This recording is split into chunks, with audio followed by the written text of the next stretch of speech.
کے بدلے اس مرد کے عورت کا قتل کیا جاتا تھا. یہ اس ٹائم کا قانون تھا. آپ جب گریک سیولائزیشن پڑھیں گے اس میں لکھا ہے کہ ایک عورت تھی جس کا نام تھا پینڈورا, جو منوس تھی, جس کے وجہ سے جتنی برائیاں ماحول میں تھی گریک سیولائزیشن میں اس عورت کی وجہ سے تھی. اور گریک سیولائزیشن میں عورت کو پہلے عزت دی جاتی تھی, لیکن پھر اسے صرف سیکس کے لیے استعمال کیا جاتا تھا. رومن سیولائزیشن میں women were used only for sex and pleasure. Prostitution was common. عورتوں پیدا ہوتی تھی اسے زندہ دفنایا جاتا تھا. الحمدللہ ثم الحمدللہ قرآن نازل ہونے کے بعد یہ غلط پریکٹس بند ہو گئی, عورتوں کو دفنانا بند ہو گیا الحمدللہ. لیکن پھر بھی دنیا کے کئی شہروں میں آج بھی یہ ہو رہا ہے, اور افسوس کے ساتھ مجھے کہنا پڑتا ہے کہ ہندوستان میں بھی ہو رہا ہے. اسلام سب سے پہلا مذہب ہے جس نے عورتوں کو عزت دی اور برابر کے حقوق دیے, اور حقوق دینے کے بعد یہ حقوق کو قائم رکھنے کے لیے اس کا طریقہ بھی سکھایا. جب عورتوں کو اپنے حق دیے, طریقہ سکھلایا کس طریقے سے حق برقرار رہ سکتا ہے. اور اللہ سبحانہ و تعالیٰ نے اسلام میں عورتوں کو حجاب کرنے کے لیے فرض کیا.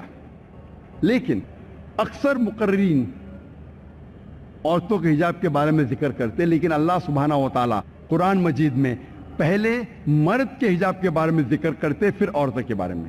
اللہ تعالیٰ فرماتے قرآن مجید میں سورہ نور میں سورہ نمبر 24 آیت نمبر 30 میں کہ کہہ دو مومن مردوں سے کہ جب بھی وہ کوئی عورت کو دیکھے اور ان کے ذہن میں غلط خیالات آ جائے, فوراً اپنی نظر کو نیچے کرے تاکہ وہ اپنی شرمگاہ کی حفاظت کر سکے.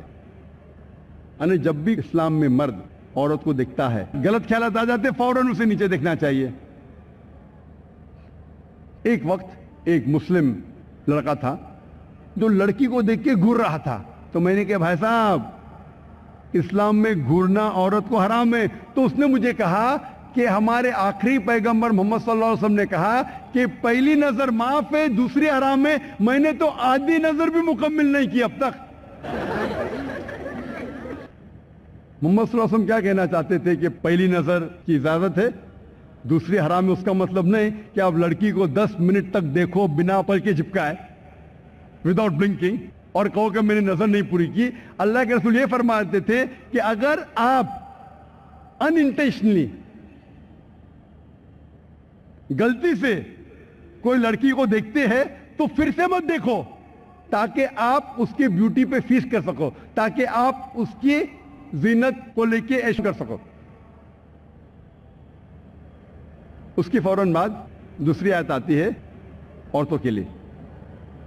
اللہ تعالیٰ فرماتے ہیں سورہ نور میں سورہ نمبر 24 آیت نمبر 31 میں کہ کہہ دو مومن عورتوں سے کہ وہ اپنی نظر کو نیچے کرے اور اپنے سر کا پلو چھاتی پہ ڈھانک لے, اور اپنی زینت مت دکھاؤ, صرف جو اپنے آپ ظاہر ہوتا ہے, اور اپنی زینت کو چھپاؤ صرف اپنے شوہر, اپنے بیٹوں, اپنے والد, اور ایک بڑی فہرست ہے جو محرم کی فہرست ہے کہ محرم کے علاوہ باقی لوگوں کے سامنے, باقی مردوں کے سامنے آپ کو حجاب کرنا فرض ہے. اسلام میں حجاب کے متعلق 6 پوائنٹس ہیں, 6 نقطے ہیں. نمبر 1 ہے ایکسٹینٹ, کتنا ڈھکا ہونا چاہیے اپنا جسم. مرد کے لیے ہے ناف سے لے کے گھٹنے تک, عورتوں کے لیے سارا جسم ڈھکا ہونا چاہیے, صرف ان کا چہرہ اور ہاتھ کلائی تک دکھ سکتا ہے. کچھ علماء کہتے ہیں کہ چہرہ بھی ڈھکا ہونا چاہیے. باقی 5 نقطے جو ہے وہ مرد اور عورتوں میں یکساں ہے. کپڑے اتنے چست نہیں پہننا چاہیے تاکہ جسم کا نقشہ دکھ جائے. کپڑے اتنے مہیم, اتنے پتلے, اتنے جھلکنے والے, ٹرانسپیرنٹ, ٹرانسلوسنٹ نہیں ہونا چاہیے تاکہ آپ کپڑے کے تھرو جسم کو دیکھ سکے. چوتھا نقطہ کپڑے اتنے بھڑکیلے نہیں ہونا چاہیے تاکہ دوسرا جن اس سے متاثر ہو جائے. 5واں نقطہ, کپڑے دوسرے جنس کے نہیں ہونا چاہیے. مرد عورت کے کپڑے نہیں پہننا چاہیے, عورت مرد کے کپڑے نہیں پہننا چاہیے. اور 6واں نقطہ ہے کہ کپڑے ایسے نہیں ہونا چاہیے کہ وہ غیر مسلمانوں کی نشانیوں میں سے ہو. مثال کے طور پہ ٹیکا یا صلیب, ایسے نشانیاں نہیں پہننا چاہیے. یہ 6 نقطے ہیں کپڑوں کے بارے میں. لیکن مکمل حجاب صرف کپڑوں میں نہیں ہے. کپڑوں کے علاوہ کس طریقے سے عورت اور مرد پیش آتے ہیں, کس طریقے سے بات کرتے, کس طریقے سے چلتے ہیں, کپڑے کے حجاب کے علاوہ حجاب ذہن کا, حجاب دل کا, حجاب سوچ کا, کس طریقے سے عورت چلتی ہے یا مرد چلتا ہے, بات کرتی ہے یا بات کرتا ہے, سوچتا ہے یا سوچتی ہے, ان ساری باتوں کو لے کے حجاب مکمل ہوتا ہے, صرف کپڑے نہیں. اور اللہ تعالیٰ فرماتے قرآن مجید میں سورہ احزاب میں سورہ نمبر 33 آیت نمبر 59 میں کہ اے پیغمبر, اے رسول, کہہ دو اپنی عورتوں سے, اپنی بیویوں سے, اپنی بیٹیوں سے اور مومن عورتوں سے کہ جب بھی وہ باہر جائے اپنے جسم پہ جلباب اوڑھ لے تاکہ لوگ انہیں پہچان سکے اور ان کے ساتھ کوئی چھڑکانی نہ کرے. so that they shall be recognized and no one shall molest them.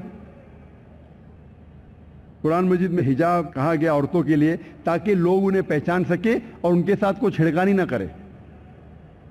میں آپ سے سوال پوچھنا چاہتا ہوں کہ اگر 2 بہنیں ہیں, جڑواں بہنیں, جڑواں یکساں, آئیڈینٹیکل ٹوئنز, اور دونوں بہنیں خوبصورت ہے اور یکساں خوبصورت ہے, اور یہ دونوں بہنیں اگر چل رہی ہے پیڈر روڈ کے اوپر بمبئی کی سڑکوں پہ, اور ایک بہن پہن رہی ہے اسلامک حجاب, سارا بدن ڈھکا ہوا, صرف چہرہ اور ہاتھ کلائی تک دکھ رہے ہیں, اور دوسری بہن پہنی ہے مغربی لباس جس سے بدن دکھتا زیادہ ہے اور ڈھکا ہوا کم ہے, منی اسکرٹ, شارٹس یا ڈیپ نیک کے ساتھ کپڑے پہن کے چل رہی ہے, اور یہ دونوں بہنیں چل رہی ہے پیڈر روڈ پہ, اور اگر round the corner there is a hooligan who is waiting for a catch, اور اگر ایک لفنگا رکا ہوا ہے کونے پہ کوئی لڑکی کو چھیڑنے کے لیے, میں پوچھنا چاہتا ہوں وہ کون سی لڑکی کو چھیڑیں گا, کون سی بہن کو چھیڑیں گا؟ وہ بہن جو اسلامک حجاب پہن رہی ہے کہ وہ بہن جو مغربی لباس پہن رہی ہے؟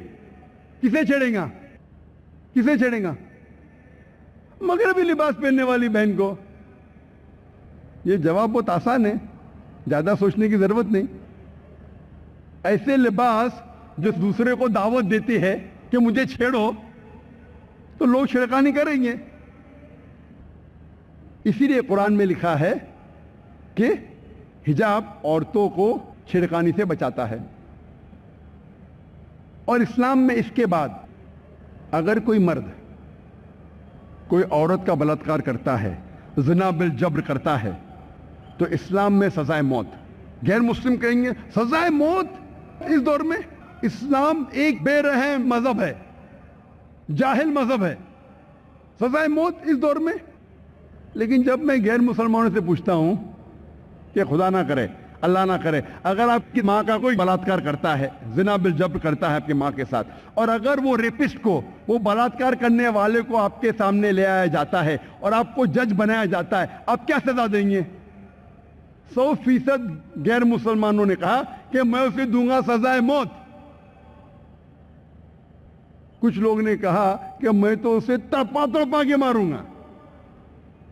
اگر کوئی آپ کے ماں کے ساتھ بلاత్కాر کرتا ہے تو آپ اسے مارنا چاہیں گے, اس کا قتل کرنا چاہیں گے. دوسرے کے ماں کے ساتھ کوئی بلاత్కాر کرتا ہے آپ کہتے ہیں او سزائے موت, جاہل مذہب. یہ کیوں دوگلے پنا؟ Why does double standards?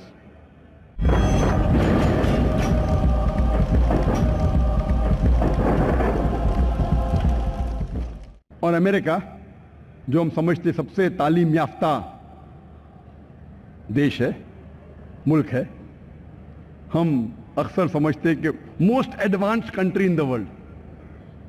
آپ جانتے ہیں کہ سن 1990 کی رپورٹ کے حساب سے FBI کے ہر روز USA میں 1756 کیسز آف ریپ ہوئے تھے. سن 1990 میں ہر روز یو ایس اے میں 1756 ریپ ہوئے. جب ہم 1996 کی اسٹیٹسٹکس پڑھتے ہیں U S department of justice of crime and victimization 1996 کی رپورٹ کہتی ہے کہ ہر روز امریکہ میں 2713 ریپ ہوتے تھے. 1990 میں 1756. 6 سال بعد 2713. ہو سکتا ہے کہ امریکن لوگوں میں مردوں میں 6 سال میں مردانگی اور آ گئی. یعنی ہر 32 سیکنڈ میں ایک ریپ ہوتا تھا 1996 میں. 2006 کی اسٹیٹسٹکس کہتی ہے U S department of crime justice کی ہر روز امریکہ میں 4000 ریپ ہوتے تھے. 4000 یعنی ہر 21 سے 22 سیکنڈ میں ایک ریپ ہوتا تھا امریکہ میں 2006 میں. ہر 22 سیکنڈ میں ایک ریپ. ہم یہاں موجود ہیں تقریباً 2 گھنٹے سے ہم یہاں موجود ہیں کم از کم. ان 2 گھنٹوں میں 120 سے زیادہ ریپ ہو چکے ہیں امریکہ میں. جب سے میں تقریر کر رہا ہوں امریکہ میں 120 ریپ ہو چکے ہیں. میں آپ سے پوچھنا چاہتا ہوں اگر ہم امریکہ میں اسلامک شریعت نافذ کریں گے کہ کوئی بھی مرد عورت کو گھرتا ہے اسے نیچے دیکھنا چاہیے, عورتوں کو اسلامک حجاب پہننا چاہیے, سارا بدن ڈھکا ہوا صرف چہرہ اور ہاتھ کلائی تک دکھنے چاہیے. اس کے بعد کوئی بھی مرد بلاತ್ಕಾರ کرتا ہے, زنا بالجرم کرتا ہے, کیپٹل پنشمنٹ, ڈیتھ پینلٹی, سزائے موت. میں پوچھنا چاہتا ہوں کہ بلاತ್ಕಾರ کی تعداد, زنا بالجرم کی تعداد یو ایس اے میں بڑھیں گی وہی کہ وہی رہیں گی یا گھٹیں گی؟ گھٹیں گی. آپ شریعہ لاگو کرو, فوراً رزلٹ. میرے اس جواب سے مغربی ملک کی حکومت خوش نہیں ہے. میں ایف بی آئی کے اسٹیٹسٹکس کوٹ کرتا ہوں تو ایف بی آئی ڈاکٹر ذاکر نائک سے خوش نہیں ہے. ان کی اسٹیٹسٹکس کوٹ کر رہا ہوں میں. آپ کو شاید پتا ہوگا کہ 1.5 سال پہلے جون میں 2010 میں 16 تاریخ کو مجھے انگلینڈ میں داخل ہونے سے بین کیا گیا. کیوں؟ ایک وجہ تھی جو میڈیا رپورٹ کر رہی تھی کہ ذاکر از اے میسوجینسٹ. میسوجینسٹ ایک انگریزی لفظ ہے جس کے معنی ہے کہ عورتوں کے خلاف ہے, عورتوں سے نفرت کرتا ہے, ون ہو ہیٹس وومن. اس لیے ماشاء اللہ تقریباً 40% تو یہاں عورتیں ہیں. مجھ سے اتنا نفرت کرتی ہے کہ بمبئی شہر میں 40% سے زیادہ جو آڈینس میں عورتیں ہیں. وہ میڈیا کہتی ہے کہ ذاکر کہتا ہے اپنے جواب میں کہ ویسٹرن کپڑے پہننے سے آئی ایم انوائٹنگ ریپ. کیونکہ ذاکر کہتا ہے کہ عورتیں ویسٹرن کپڑے پہنتی ہے اسی لیے ریپ کو دعوت دیتی ہے, اسی لیے وہ کہتی ہے, یہ میڈیا کہتی ہے ذاکر میسوجینسٹ ہے, عورتوں کے خلاف ہے. یہ میڈیا میں کہتا ہوں نا, ہیرو کو ولن بنا سکتے, ولن کو ہیرو, دن کو رات, رات کو دن, کالے کو سفید, سفید کو کالا. وہی پیپر سنڈے ٹائمز جو میرے خلاف آرٹیکل شائع کیا تھا جون 2010 میں, 15 مہینے پہلے 9 مارچ 2009 میں, 15 مہینے پہلے 9 مارچ 2009 میں ایک آرٹیکل آیا تھا جس میں ایک سروے کیا گیا تھا, وہی پیپر میں آرٹیکل, کہ برٹشرز, انگریز لوگ ہر 7 میں سے ایک انگریز کہتا ہے کہ عورتیں اگر برابر کپڑے نہیں پہنتی, اپنے جسم کو زیادہ دکھانے والے کپڑے پہنتی ہے, اس کو ماننا چاہیے. ذاکر نہیں کہہ رہا, 1 out of 7, ہر 7 میں سے ایک برٹشر, انگلینڈ کا ناگرک کہتا ہے کہ عورتیں اگر صحیح کپڑے نہیں پہنتی, زیادہ جسم کی نمائش کرتی ہے, اسے ماننا چاہیے. میں نے کبھی نہیں کہا کہ عورتوں کو ماننا چاہیے. تو وہ لوگ اچھے لوگ, ذاکر غلط. وہی پیپر 5 سال پہلے 21 نومبر 2005 میں ایک سروے شائع کیا تھا کہ 1/3 حصہ جو برٹشرز کہتے ہیں, دوسرا سروے میں 26%, 26% برٹشرز کہتے ہیں کہ ریپ کا اہم کاز, ریپ ہونے کی اہم وجہ ہے عورتیں اور لڑکیاں کم بدن ڈھکنے والے کپڑے پہنتی ہے. کون کہتا ہے؟ برٹشرز. ہر 4 میں سے ایک برٹشر کہتا ہے کہ عورتوں کے کپڑے اہم وجہ ہے بلاತ್ಕಾರ ہونے کے. ان کے ساتھ برٹش پریس خوش ہے, ذاکر کے ساتھ ناراض ہے. کیوں؟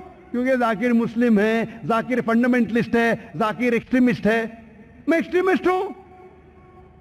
And Islam is a religion of extremism. It's extremely kind, extremely merciful. It's intolerant. Intolerant ہے. جو غلط کام کرتے, it's intolerant towards rape. It's intolerant towards prostitution. It's intolerant towards drug addiction. It's intolerant towards alcoholism. وہی paper شائع کر رہا ہے کہ 4 میں سے ہر برٹشر سمجھتا ہے کہ ریپ کی مین وجہ ہے عورتیں کم کپڑے پہننا. اور ایک سروے ہے کہ جو عورتیں ریپ ہوتی ہے ان کے ساتھ سروے کیا گیا ہے. آپ کو کیوں لگتا ہے آپ کے ساتھ ریپ کیا؟ 56% عورتیں کہتی ہے جو ریپ ہو چکی ہے,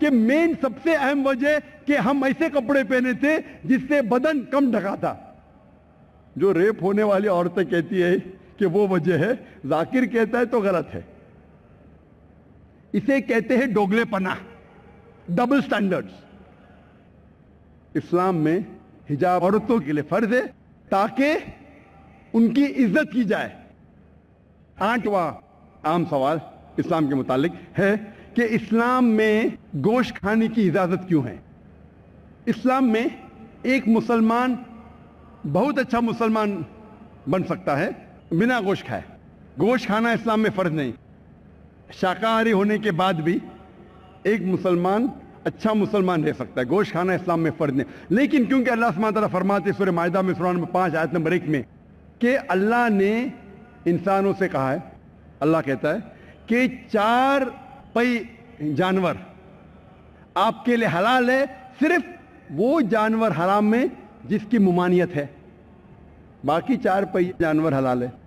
قرآن میں اللہ تعالیٰ فرماتے ہیں سورہ نحل میں سورہ نمبر 16 آیت نمبر 5 میں کہ اللہ تعالیٰ نے بھیڑ, بکریاں, گائے, کیٹل آپ کے لیے بنائے ہیں تاکہ آپ ان سے گرمی حاصل کر سکو اور ان کا گوشت کھا سکو.